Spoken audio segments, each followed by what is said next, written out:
ഇതെല്ലാം കൂടെ വൃത്തിയായിട്ടൊന്ന് ചതച്ചുകൊണ്ട് വരാം.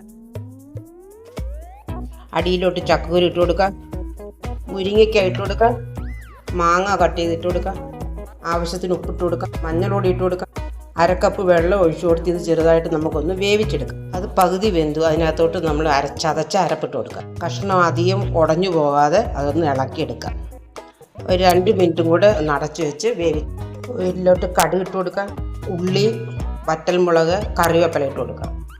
ഈ നോയമ്പിൻ്റെ സീസണിൽ പുറത്തുനിന്ന് സാധനങ്ങൾ വാങ്ങിച്ച് നമ്മൾ കറികൾ ഉണ്ടാക്കുന്നതിനോടൊപ്പം തന്നെ വീട്ടിലുള്ള ഐറ്റംസും കൂടെ എടുത്ത് നമുക്ക് ഓരോ തോരനോ അവിയലോ എന്തെങ്കിലുമൊക്കെ വെക്കാം. ഇന്ന് ഞാൻ വെക്കുന്നത് തോരനാണ്. മുരിങ്ങയ്ക്കയും നമ്മുടെ വീട്ടിലുള്ള ചക്കക്കുരു, നമ്മുടെ വീട്ടിലുള്ള മാങ്ങയും ഇതെല്ലാം ഇട്ട് നല്ലൊരു തോരനാണ്.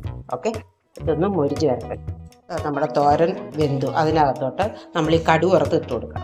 ഒന്ന് ഇളക്കാം, ചെറുതായിട്ട് ഇളക്കണം, മുരിങ്ങയ്ക്ക ഒടിഞ്ഞു പോകരുത്.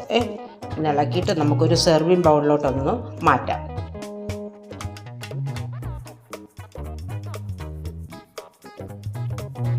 നമ്മുടെ നോയമ്പ് സ്പെഷ്യൽ തോരൻ, ചക്കക്കുരുവും മാങ്ങയും മുരിങ്ങയ്ക്കയും കൂടെ ഒക്കെ ഇട്ട് നമ്മുടെ വീട്ടിൽ നിന്നെടുത്ത ഒരു തോരൻ ഇതേപോലെ ഉണ്ടാക്കി ഈ നോയമ്പ് സമയങ്ങളിൽ ഓരോരോ ഐറ്റംസും നമ്മുടെ വീട്ടിൽ നിന്നുള്ളതും കൂടെ എടുത്തൊന്ന് ഉണ്ടാക്കുക. നോയമ്പ് സ്പെഷ്യൽ തോരൻ, വീട്ടിലുള്ള സാധനങ്ങളെടുത്ത് ഉണ്ടാക്കിയ തോരൻ.